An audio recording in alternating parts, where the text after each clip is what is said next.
चीन और पाकिस्तान परस्त फारूक अब्दुल्ला के खिलाफ राजद्रोह का मामला दर्ज कर लिया गया है। मामला यूपी के जौनपुर की अदालत में है और इसकी अगली सुनवाई 5 दिसंबर को होनी है। फारूक अब्दुल्ला ने जम्मू कश्मीर में पुराने दिन लौटाने के लिए चीन से सहायता लेने के बयान पर ये मामला दर्ज कराया है, लेकिन हकीकत ये है कि चीन से अब्दुल्ला खानदान का गहरा रिश्ता रहा है।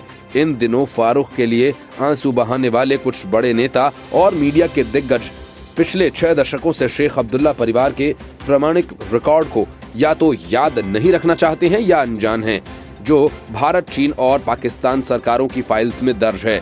जनवरी 1965 में पाकिस्तान की तत्कालीन विदेश मंत्री ने चीन के विदेश मंत्री को दिए रात्रि भोज के मौके पर घोषणा की थी कि जल्द ही कश्मीर को भारत से अलग करने के लिए शेख अब्दुल्ला और चीन के प्रधानमंत्री चाओ इन लाई के बीच मुलाकात होगी।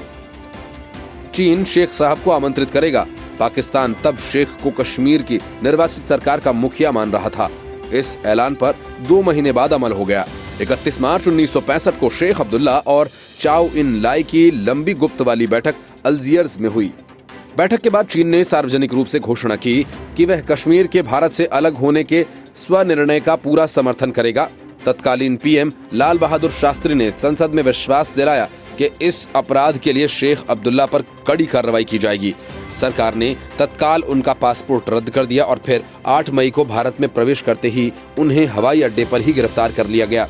पाकिस्तान ने इससे तिलमिलाकर न केवल सरकारी स्तर पर इसका विरोध किया, बल्कि संयुक्त राष्ट्र सुरक्षा परिषद में शिकायत भी दर्ज करवाई। अब सवाल यह है कि क्या इस बार भी फारूक अब्दुल्ला कश्मीर को भारत से अलग करने के षड्यंत्र की तैयारी कर चुके हैं? नेहरू, शास्त्री, इंदिरा गांधी के शासनकाल में ऐसी कोशिशों और शेख अब्दुल्ला की गिरफ्तारी के कई दौर चले। बाद में केंद्र सरकारों ने संविधान के दायरे और शपथ के साथ शेख के नवाबजादे फारूक अब्दुल्ला और फिर उमर अब्दुल्ला को कश्मीर में राज करने के अवसर दिए।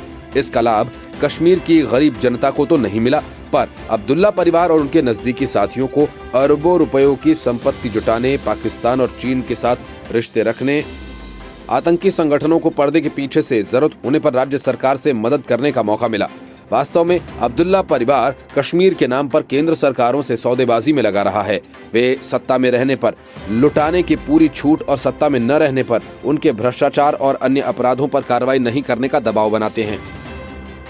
जम्मू कश्मीर से अनुच्छेद 370 हटाने के संसद के निर्णय के लागू होने के साल भर बाद उसकी वापसी की मांग पूरी नहीं होने का एहसास शायद फारूक और कांग्रेस सहित उनके समर्थक दलों के नेताओं को भी हो गया है। वे अपने काले कारनामों की फाइल्स को ठंडे बस्ते में डाल देने, जेल में नहीं भेजने की दुहाई दे रहे हैं।